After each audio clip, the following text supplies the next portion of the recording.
നമസ്കാരം, എല്ലാവർക്കും ഹെൽത്തി ടേസ്റ്റിയിലേക്ക് വീണ്ടും സ്വാഗതം. ഇന്ന് നമുക്ക് ഗോതമ്പ് പൊടി കൊണ്ടൊരു ബിസ്ക്കറ്റ് ഉണ്ടാക്കിയാലോ? നമ്മുടെ വീട്ടിലുള്ള ചേരുവകൾ മാത്രം മതിയാവും ഇതിന്. അതുപോലെ ബട്ടറോ ഓവനോ ഒന്നും ആവശ്യമില്ല, പെട്ടെന്ന് നമുക്ക് തയ്യാറാക്കിയെടുക്കാം.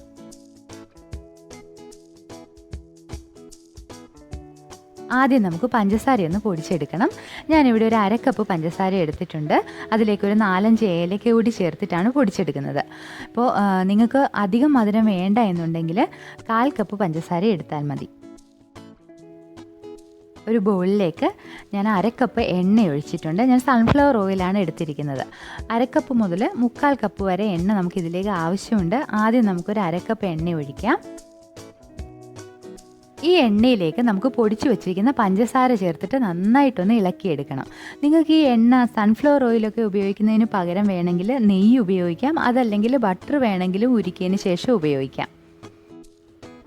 ഈ എണ്ണയും പഞ്ചസാരയും കൂടെ നന്നായിട്ടൊന്ന് ഇളക്കിയെടുക്കണം. നല്ലൊരു ക്രീം പരുവത്തിലാക്കിയെടുക്കണം. അപ്പോൾ ഞാനിപ്പോൾ ഈ 1 കപ്പ് ഗോതമ്പ് പൊടിക്കുള്ള അളവിലാണ് പഞ്ചസാര പറഞ്ഞിരിക്കുന്നത്. അപ്പോൾ നിങ്ങൾക്ക് മധുരം അധികമായിട്ട് വേണ്ടെന്നുണ്ടെങ്കിൽ, ഒരു ലൈറ്റായിട്ടുള്ള ഒരു മധുരം മതിയെന്നുണ്ടെങ്കിൽ 1/4 കപ്പ് പഞ്ചസാര എടുത്താൽ മതി.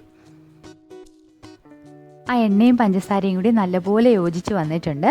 ഇനി ഇതിലേക്ക് നമുക്ക് ചേർക്കേണ്ടത് കടലമാവാണ്. 1/2 കപ്പ് കടലമാവാണ് ഞാനിപ്പോൾ ഇതിലേക്ക് ചേർക്കുന്നത്. ഇതൊന്ന് ഇളക്കി യോജിപ്പിച്ച് കൊടുക്കാം. ഇനി നമ്മളിതിലേക്ക് ചേർത്ത് കൊടുക്കേണ്ടത് ഗോതമ്പ് പൊടിയാണ്. ഞാൻ 1 കപ്പ് ഗോതമ്പ് പൊടിയാണ് ഇതിലേക്ക് ചേർക്കുന്നത്.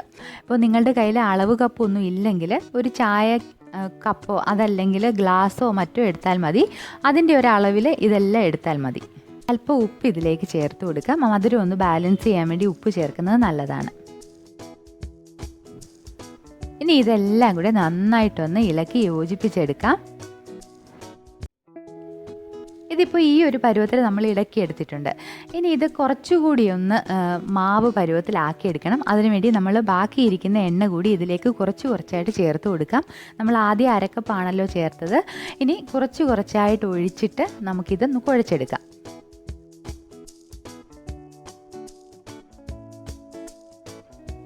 ഇതാ നമ്മുടെ ബിസ്ക്കറ്റിന് വേണ്ട മാവ് നമ്മൾ റെഡിയാക്കി എടുത്തിട്ടുണ്ട്. അപ്പോൾ 3/4 കപ്പ് എണ്ണയാണ് എടുത്തിരിക്കുന്നത്.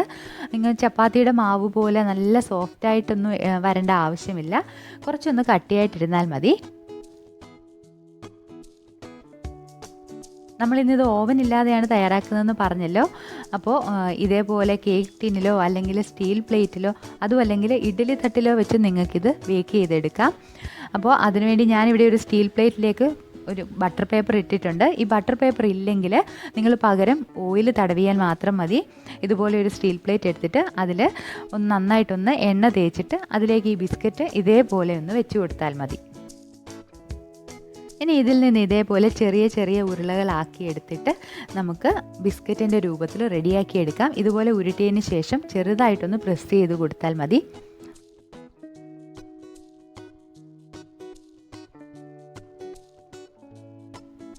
ഇതേപോലുള്ളൊരു സ്പൂൺ ഉണ്ടെങ്കിൽ അതിലേക്കൊന്ന് നിറച്ചിട്ട് മാവ് എടുക്കുകയാണെങ്കിൽ നമ്മൾ ആ ബിസ്ക്കറ്റിന് വേണ്ടി ഉരുളകളാക്കുന്ന മാവെല്ലാം ഒരേ അളവിൽ തന്നെ നമുക്ക് എടുക്കാൻ പറ്റും.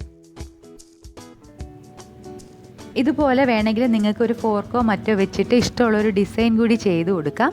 ഞാനിപ്പോൾ ഇത് ഫോർക്ക് വെച്ചിട്ട് ചെയ്തിട്ടുള്ളതാണ്. ഇതേപോലെ റെഡിയാക്കി എടുക്കാം.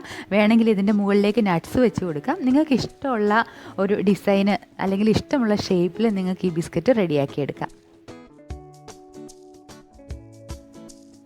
ഇന്ന് ഞാൻ ഈ പാത്രമാണ് ഈ ബിസ്ക്കറ്റ് തയ്യാറാക്കാൻ വേണ്ടി എടുത്തിരിക്കുന്നത്. ചുവട് കട്ടിയുള്ള ഏത് പാത്രം വേണമെങ്കിലും നിങ്ങൾക്ക് എടുക്കാം. അതായത് പഴയ കുക്കറോ അതല്ലെങ്കിൽ പഴയ ചീനച്ചട്ടിയോ എന്ത് വേണമെങ്കിലും എടുക്കാം. അതൊന്ന് അടച്ചു വെച്ചിട്ട് ഒരു 10 മിനിറ്റ് നന്നായിട്ടൊന്ന് ചൂടാക്കി എടുക്കണം. ഈ പാത്രത്തിലേക്ക് ഇതേപോലെ ഒരു പ്ലേറ്റോ അല്ലെങ്കിൽ ഒരു സ്റ്റാൻഡോ മറ്റോ വെച്ച് കൊടുക്കാം. നമ്മൾ ഈ ബിസ്ക്കറ്റ് വെക്കുന്ന പാത്രം നേരിട്ട് ആ പാത്രത്തിൽ തട്ടാതെ ഇരിക്കണം. അതുകൊണ്ട് എന്തെങ്കിലും ഒരു സ്റ്റാൻഡോ മറ്റോ വെച്ചിട്ട് അതിലേക്കാണ് ഈ പ്ലേറ്റ് വെക്കേണ്ടത്. ഇനി ഇത് നമുക്ക് അടച്ചിട്ട് ചെറിയ തീയിൽ ഇതൊന്ന് റെഡിയാക്കി എടുക്കണം. ഇത് ബേക്കായി വരാൻ ഏകദേശം ഒരു 15 മിനിറ്റോളം സമയമാകും. അതുപോലെ നിങ്ങൾ ഈ എടുക്കുന്ന മാവിൻ്റെ, അതായത് ആ ബിസ്ക്കറ്റിൻ്റെ വലിപ്പത്തിനനുസരിച്ച് ഇത് ബേക്കായി വരുന്ന സമയത്തിലും വ്യത്യാസം വരാം. ഇപ്പോൾ ഒരു 15 മിനിറ്റ് കഴിഞ്ഞിട്ടുണ്ട്. നമ്മൾ ആദ്യം വെച്ച ആ ബിസ്ക്കറ്റിൻ്റെ ബാച്ച് റെഡിയായി വന്നിട്ടുണ്ട്. ഇതുപോലെ അതിൻ്റെ അടിവശത്തൊരു ലൈറ്റായിട്ടുള്ള ഒരു ബ്രൗൺ കളർ വരുന്ന സമയത്ത് നമുക്കിത് അടുപ്പിൽ നിന്ന് മാറ്റാം. അതേപോലെ തന്നെ ഇത് ചൂടോടെ പാത്രത്തിൽ നിന്ന് ഇളക്കിയെടുക്കരുത്. കാരണം ചൂടോടെ ഇത് നല്ല സോഫ്റ്റ് ആയിരിക്കും. അതുകൊണ്ട് ചൂടാറിയതിന് ശേഷം മാത്രമേ ഇതെടുക്കാവൂ. ഇപ്പോൾ ചൂടോടെ തന്നെ എടുക്കുവാണെങ്കിൽ ചിലപ്പോൾ ഇതങ്ങ് പൊടിഞ്ഞു പോകും, കാരണം നല്ല സോഫ്റ്റ് ആണല്ലോ. അതുകൊണ്ട് ചൂടാറിയിട്ട് നിങ്ങൾക്കിത് പാത്രത്തിൽ നിന്ന് മാറ്റിയെടുക്കാം. ഇതാ നമ്മുടെ അടിപൊളിയായിട്ടുള്ള ഗോതമ്പ് ബിസ്ക്കറ്റ് റെഡി ആയിട്ടുണ്ട്. നല്ല ടേസ്റ്റാണ്. ഇതൊന്ന് മുറിച്ച് കാണിക്കാം. ഇതുപോലെ പ്ലെയിൻ ആയിട്ടോ അല്ലെങ്കിൽ ഡിസൈൻ ചെയ്തിട്ടോ അതല്ലെങ്കിൽ ഇതേപോലെ നട്ട്സ് വെച്ചിട്ടോ ഒക്കെ നിങ്ങൾക്ക് ഉണ്ടാക്കിയെടുക്കാം. കുഞ്ഞുങ്ങൾക്കും മുതിർന്നവർക്കും ഒക്കെ ഇഷ്ടപ്പെടും. നല്ല ഹെൽത്തി ആയിട്ടുള്ള ഒരു ബിസ്ക്കറ്റാണ്. അപ്പോൾ വീട്ടിലുള്ള ചേരുവകൾ മാത്രം വെച്ചിട്ട് വളരെ പെട്ടെന്ന് നമുക്കിത് തയ്യാറാക്കിയെടുക്കാം.